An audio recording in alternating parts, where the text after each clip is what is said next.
Puis Nathalie Yam, d'ailleurs, elle vous a convoqué dans son exposé, connaissant votre expertise, dans le cadre d'un langage de vérité, opposé à ce langage de mensonge et de cette monnaie fabriquée sur un projet qui était fondamentalement ouest-africain. Alors, qu'est-ce que cela vous dit d'entendre que les Sekeko revenus du garage va être finalement lancé officiellement en 2027? Bien, merci. D'abord, il faut dire, faut féliciter l'analyse claire et sans ambiguïté faite par notre sœur Nathalie Niang et retenir que, ici et maintenant, la France a compris que les Africains d'aujourd'hui n'ont pas encore pris conscience de ce que cette France fait, la France et ses alliés, qu'on appelle la politique du troisième homme. La politique du troisième homme consiste pour le premier homme envahisseur, la France, à envahir le deuxième homme, qui sont les millions d'Africains. Mais pour y parvenir, il faut passer par un troisième homme, c'est une petite poignée d'Africains qui appuient sur la gâchette et que l'on voit.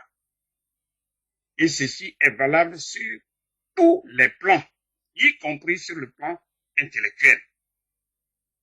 Donc ici, ce qu'il faut maintenant retenir dans ce cas précis, que la France utilise quelques-uns d'entre nous, d'entre les Africains, pour abattre les Africains.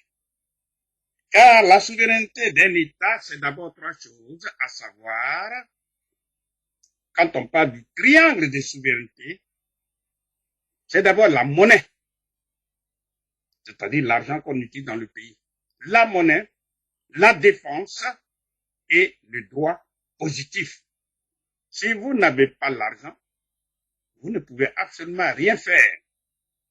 Donc ici, la France a compris que si les Africains mettent en application trois solutions, trois seulement, à savoir la monnaie unique africaine, deuxièmement, l'industrialisation, c'est-à-dire la transformation des matières premières africaines en Afrique en des produits finis qui génèrent de la richesse qu'on appelle la valeur ajoutée, laquelle valeur ajoutée élimine la pauvreté, donc c'est la deuxième solution. Et troisième solution, l'État fédéral africain, c'est-à-dire les Africains se rassemblent dans un État unique. Le jour que les Africains vont mettre en application ces trois solutions, non seulement le sort des Africains d'aujourd'hui et ceux de demain, ce sort va s'améliorer nettement, mais l'Afrique peut même reprendre la direction du monde. Par conséquent, toute tentative de rapprochement des Africains est combattue avec vigueur par l'ennemi sempiternel. Dans ce cas d'espèce, lorsqu'on parle de l'éco, rappelons-le, c'est la monnaie de la CEDEAO, la communauté des États de l'Afrique centrale et de l'Afrique de l'Ouest. Cette monnaie, qui ça fait plus de 30 ans qu'on en parle, pour la première fois, les États membres de la CEDEAO ont émis, ou du moins ont parlé du projet de créer leur monnaie qu'ils appellent ECOWAS. Et ECO, qui est le diminutif de l'ECO. Je reprends, l'ECO est le diminutif de ECOWAS.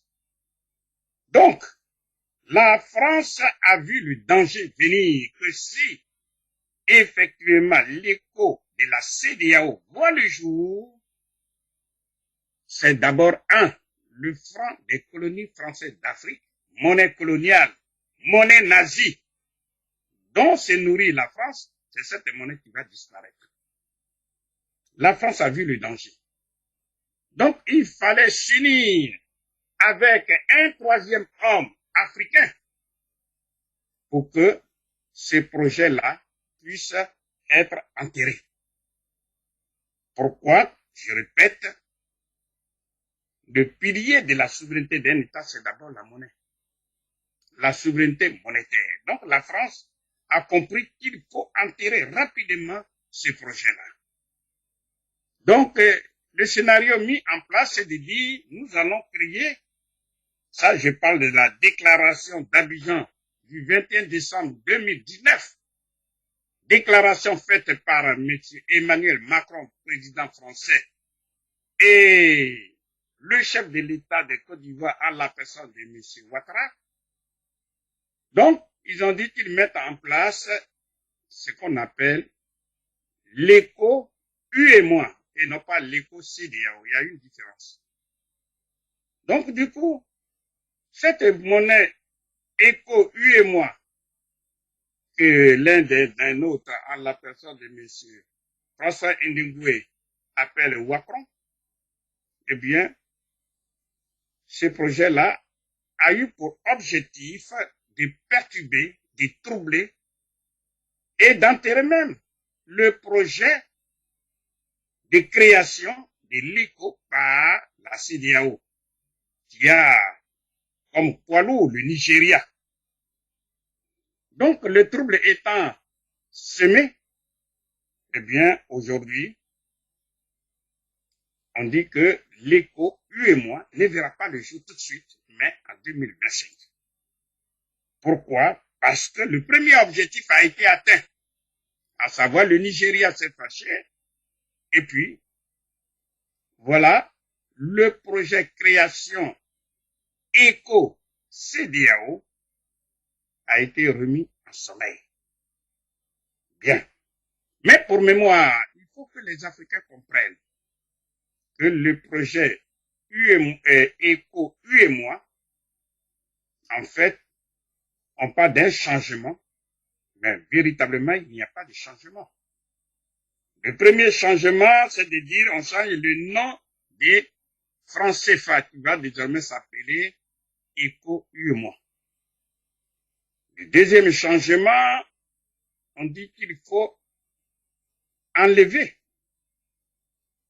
du comité d'administration, sinon de la gestion de la BCAO, il faut enlever les Français qui y étaient. Bon. Troisièmement, on dit qu'il faut supprimer les comptes d'opération. Mais, on maintient le principe de la fixité des parités. On maintient le principe de la garantie française à l'ECO-UEMOA. On maintient tous les autres, à savoir l'impression de l'ECO-UEMOA à chamalière, en lieu et place du franc CFA. On maintient le principe de la libre convertibilité et ainsi de suite. Nous disons et nous répétons de façon froide qu'en réalité, il n'y a pas de changement parce que lorsqu'on examine froidement cet accord-là, le fameux accord dit ceci. Le fait de soustraire de la gestion de la BCAO des Français, eh bien cet accord s'accompagne de la mise en place concomitante d'un comité ad hoc qui a pour but de suivre la gestion de la BCAO, de faire, laquelle BCAO doit faire un rapport d'activité à la France. Deuxième élément, alors déjà on peut s'interroger comment la Banque centrale du Ghana, la Banque centrale du Nigeria, comment peut-elle faire des rapports d'activité à un pays étranger, fût-il l'Angleterre ou bien la France? Donc, c'est un élément très important pour dire que la France a simplement changé de stratégie à ce niveau pour dire que bon, je quitte officiellement la gestion de la France et de la BCAO, mais je me mets dans l'autre chambre et je vous surveille. Deuxièmement, il est dit dans cet accord que il y a dans le comité de politique monétaire une personne choisie ou nommée par la BCEAO, mais approuvée au préalable par la France. Cet Africain-là, qui sera approuvé au préalable par la France, c'est ce que nous appelons un agent de la politique du troisième homme. Parce que nous le savons par expérience que celui qui est nommé par la France, il est au service de la France, même si c'est un noir. Donc, ça c'est un deuxième élément. Le troisième élément, il est dit clairement dans cet accord que lorsque le rapport entre les avoirs extérieurs et les engagements de la BCEAO, lorsque ce rapport est inférieur à 20%, la France se donne le droit d'intervenir directement dans le comité de politique monétaire. Et en y intervenant, la France a un droit de vote et un droit de veto. Non seulement un droit de vote, mais elle a le droit de veto. Tout ça pour vous dire clairement que le franc CFA n'a pas été supprimé, que la souveraineté monétaire africaine n'est pas acquise. Ce qu'on appelle les changements n'étaient que des changements de façade. Donc, si ça ne suffisait pas, la France dit, elle continue de garantir l'écho. Or, on sait ce que ça veut dire, cette garantie, qui n'est rien d'autre que de la simple fiction. Et enfin, la France dit qu'elle maintient le principe de la fixité des parités entre le franc CFA aujourd'hui et l'euro et demain, le principe de la fixité des parités entre l'éco UEMOA et l'euro. Pourquoi? Parce que ce principe de fixité des parités avantage les exportateurs des capitaux de la zone franc CFA vers la France et vers les autres pays européens. Donc, nous devons bien comprendre, nous les Africains, que l'heure est grave parce que l'Afrique aujourd'hui c'est 1,2 milliard de personnes. Mais en 2050, c'est-à-dire bientôt, l'Afrique c'est 2 milliards de personnes. Si nous ne prenons pas conscience de l'existence de la politique du troisième homme et que nous continuons à nous promener de gauche à droite, à nous contenter des miettes, malheureusement, la néocolonisation, le néo-esclavagisme qui est en vigueur actuellement va prendre de l'ampleur. Parce que quand on voit des jeunes Africains qui désertent l'Afrique et qui s'en vont mourir dans les océans, dans les déserts africains, qui s'en vont se faire des esclaves volontaires ou involontaires dans les pays arabo-musulmans, lesquels pays arabo-musulmans nous ont mis en esclavage pendant 14 siècles, quand on voit des Africains qui sont vendus en Libye et un peu partout, ici même, en ce 21e siècle naissant, qui sont vendus comme des esclaves. Je ne sais pas quel est l'événement majeur que nous attendons, nous les Africains, pour véritablement prendre en charge notre propre destin. Pour mémoire, rappelons que la monnaie est le premier outil. Quand on dit monnaie, c'est trop technique, c'est trop élitiste. Ça élimine même du combat des gens qui utilisent la monnaie. La monnaie, c'est l'argent qu'on utilise dans le pays. Donc, la question centrale, c'est de dire, mais qu'est-ce qu'il faut faire pour battre cette monnaie? Nous disons et nous répétons que Alors, professeur, vous avez fait vraiment un exposé jusque-là. Il faudrait qu'on essaie d'échanger quand même, professeur. Vous êtes en train de dire que nous disons que ce que vous venez d'exposer là n'est pas possible. Mais la France est en train d'avancer parce que vous avez suivi Nathalie Yann. Il y a eu un colloque au Togo où pratiquement les ministres des Finances des 6 autres pays, hein, qui sont le Nigeria, le Libéria, le Ghana et autres, étaient exclus. Alors, qu'est-ce que vous répondez à toutes ces exclusions-là? Exclusion de qui? Reprenez votre question, s'il vous plaît. Je suis en train de vous dire que vous êtes en train justement de démontrer quelque chose qui ne marche pas, comme Nathalie Yam l'a démontré. Mais maintenant, il y a une question de fait. Au Togo, dernièrement, il y a une conférence qui a été organisée pour lancer la monnaie ECO et les banques centrales du Nigeria, du Ghana, du Libéria et autres ont été exclues. Quelle est l'implication de cette affaire? Est-ce que ça va continuer comme ça? Mais je vous ai déjà dit que c'était une technique mise en place pour justement ne pas permettre la création même ni de l'éco-UEMOA, ni même de l'éco-CEDEAO. Je reprends.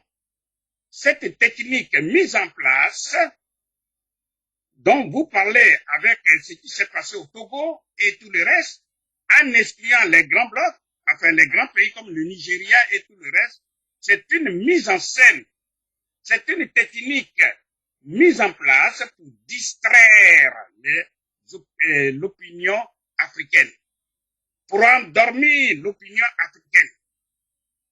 C'est-à-dire que quelques cerveaux africains ont été utilisés pour justifier l'injustifiable.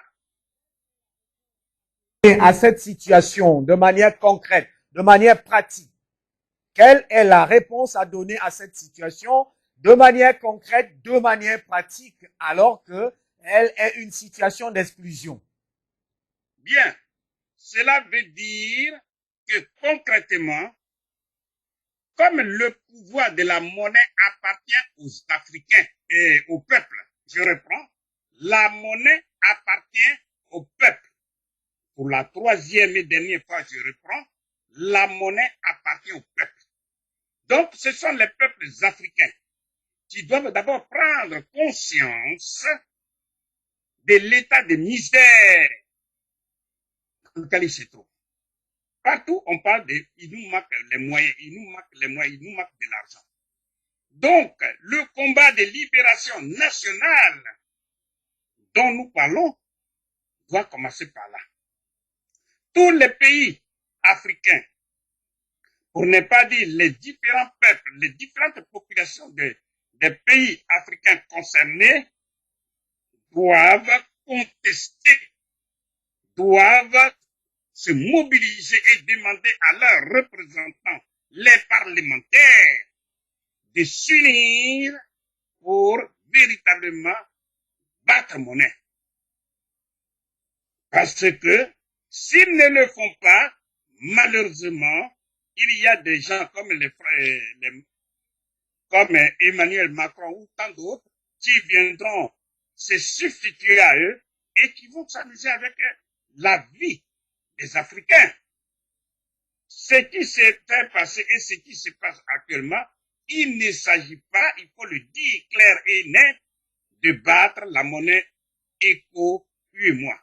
Ça, c'est une technique mise en place pour empêcher l'évolution positive des Africains vers le développement.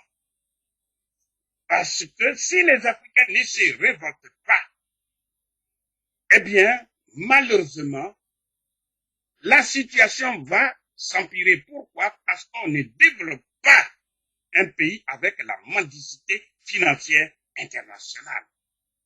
On ne développe pas le pays avec la mendicité financière internationale. On développe le pays avec la monnaie maîtrisée par le peuple.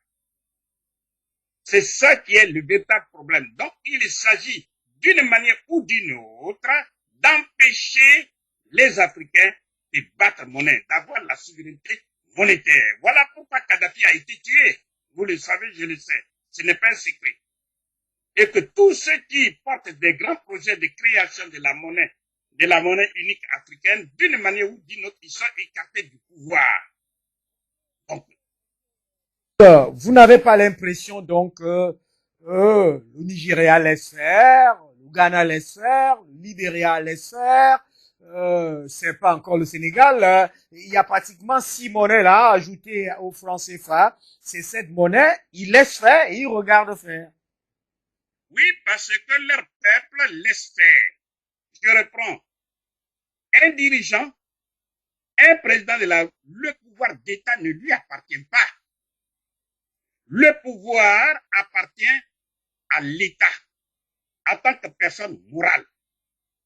Et il y a des gens qu'on met au pouvoir, que le peuple met au pouvoir pour exercer ce pouvoir. Au nom du peuple, pour le bien-être socio-économique du peuple. Donc, quand ces dirigeants africains ont le pouvoir que leur population leur a donné, ça à eux d'exercer ce pouvoir dans l'intérêt supérieur du peuple. Si ils font autre chose, ce sont les populations qui doivent se révolter comme un seul homme pour interpeller les dirigeants, pour dire il faut aller dans le sens de nos intérêts. Donc nous disons et nous répétons que le pouvoir appartient au peuple. Le pouvoir est donné à un individu pour exercer ce pouvoir, dont il n'est pas le propriétaire. Le président de la République est un envoyé, est un missionné de la population. Donc, ici et maintenant, c'est l'éveil des consciences des populations. C'est ça le vrai problème. L'éveil des consciences des populations. Le jour où les Africains vont se réveiller, quand ils vont avoir un éveil très poussé de conscience, vous verrez que les choses vont changer. Je donne un exemple. Si demain, on vous dit, dans n'importe quel pays africain, pour le kilo de riz, par exemple, de 20 kilos, si un sac de riz de 20 kilos vaut, par exemple, 15 000 francs CFA, si du jour au lendemain, le président de la République dit désormais, le même sac de riz qui vaut 15 000 vaut désormais 200 000 francs CFA, vous allez voir que immédiatement, toutes les populations vont se mettre dans la rue. Immédiatement. Pourquoi? Parce qu'ils sont très sensibles. Ils sont parfaitement conscients que cette décision prise par le président de la République, eh bien, cette décision va à la compte de leurs intérêts vitaux. Ici et maintenant, les populations ne se lèvent pas comme un seul homme parce que tout le monde n'a pas encore compris que la monnaie qu'on appelle le franc des colonies françaises d'Afrique est une monnaie nazie, est une monnaie étrangère et étrange qui les menace chaque jour dans leur intégrité biologique. Tant que la monnaie du pays est en exil, cette monnaie ne sert pas le peuple. Donc, ce sont les populations... On va certainement, on revient vers vous, cher professeur. Situation vraiment difficile. D'ailleurs, c'est pas très évident de vous prendre avec un timing d'une émission Appel sur le continent parce que vous avez certainement beaucoup de choses à dire. Mais nous sommes là dans une situation pratiquement d'une volonté de la France justement avec cette conférence, ces assises du Togo et le lancement, l'annonce du lancement de cette monnaie. Nous sommes là dans une volonté de la France de continuer dans son opération nazie, comme vous l'avez dit un peu plus haut. Et donc, il faut chercher les alternatives et les réponses, cher professeur. Je crois que souvent, quand nous faisons des émissions, des conférences, etc., et que nous dénonçons avec vigueur le franc CFA, le franc, la monnaie nazie, la question qui revient souvent, c'est de dire, mais si on supprime le franc CFA, qu'est-ce qu'on met en place. Souvent, cette question-là, nous n'avons pas assez de temps pour y répondre. Nous disons, nous l'avons déjà dit, mais nous allons le répéter jusqu'à ce que le peuple comprenne. Quand je dis le peuple, il s'agit du peuple africain. Première chose, nous disons les trois solutions. 1. Battre la monnaie unique africaine. 2. L'industrialisation. 3. L'État fédéral africain. Nous allons l'expliquer. Battre la monnaie unique africaine. Il y a 54 pays. Il faut commencer quelque part. Donc, nous avons la BCAO, Banque centrale des États de l'Afrique de l'Ouest, la BEAC, Banque des États de l'Afrique centrale, qui utilise le même franc CFA, mais lesquels francs CFA ne sont pas interchangeables. Il faut une véritable révolution pour dire que ces deux banques centrales s'unissent et forment une seule banque centrale. Laquelle banque centrale va prendre le nom de BK, Banque centrale africaine. Et si un pays comme le Nigeria maintient sa volonté de contribuer à la création de la monnaie unique africaine, vient dans cette BCA, Banque centrale africaine.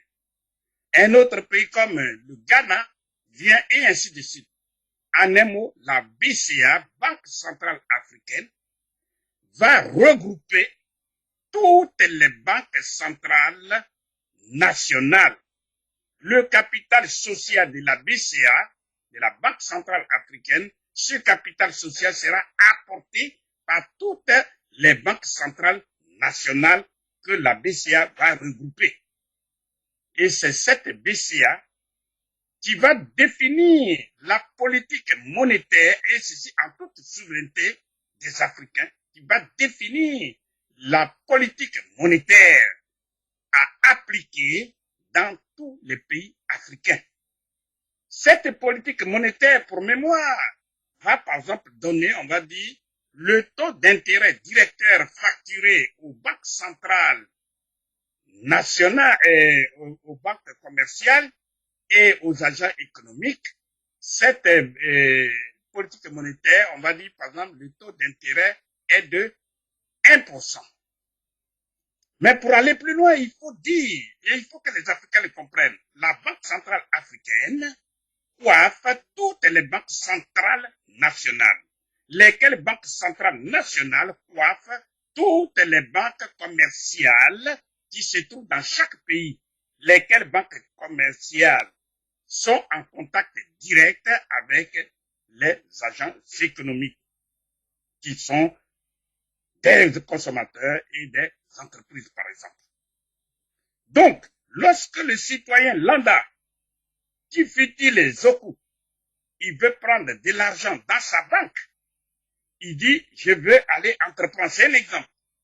Eh bien, la banque commerciale qui est sa banque va aller prendre l'argent dans la Banque centrale nationale.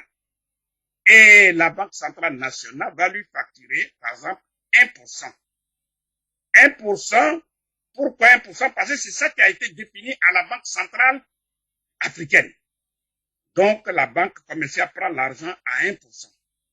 Et elle vient, comme elle fait du commerce, voilà pourquoi on l'appelle banque commerciale, elle va ajouter, par exemple, 2 points. Donc, 1 plus 2 égale 2%. 1 plus 2 égale 3%. Elle va dire, monsieur Zoku, voilà votre projet est rentable. Eh bien, l'argent est disponible. Si vous avez demandé 100 millions, voilà 100 millions et à un taux d'intérêt de 3%. Zoku va aller entreprendre. C'est valable pour les ménages et ainsi de suite. Et c'est comme ça, nous allons avoir nous-mêmes les Africains, nous allons avoir notre propre argent pour entreprendre et pour consommer. Ça, il faut que les Africains comprennent ça définitivement. Parce que tant qu'ils n'ont pas compris, ils vont dire, mais où est-ce qu'on va aller? Les autres peuples, eux, c'est comme ça ils font. Il faut dire et redire que les monnaies dites uniques, que ce soit le dollar américain, que ce soit le dollar canadien, que ce soit le yen chinois, le yuan chinois, le franc suisse, et même tout récemment l'euro, tout ça, ce sont des monnaies uniques qui sont créées non pas par des critères de convergence, mais par une décision politique. J'insiste sur le mot politique. Aux États-Unis d'Amérique, il y avait plusieurs monnaies différentes.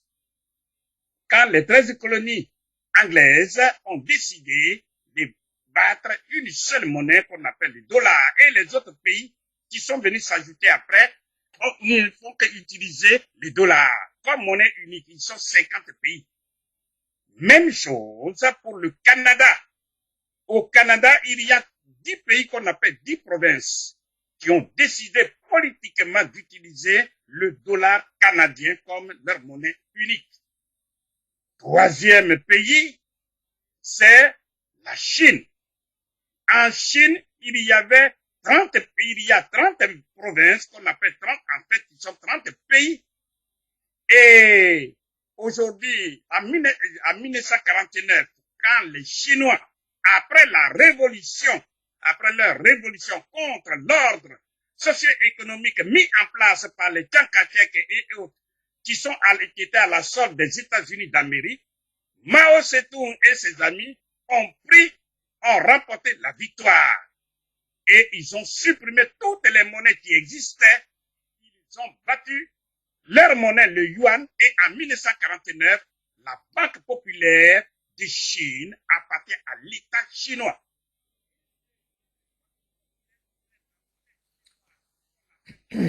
Alors, cher professeur, on arrive graduellement à la fin de cette émission. On n'a pas la possibilité de pouvoir vous relancer. Je reprécise que vous avez certainement beaucoup de choses à dire au regard de la thématique qui est abordée, au regard même de la situation réelle. Je le disais tout à l'heure que du côté de Macron-Ouattara, ça continue de marcher et le rassemblement du Togo, Nathalie Yam l'a remarqué tout à l'heure, c'était tout simplement un rassemblement neuf, c'est-à-dire un rassemblement qui perpétue la France-Afrique. Vous avez dit, vous, que c'est du nazisme monétaire qui se prolonge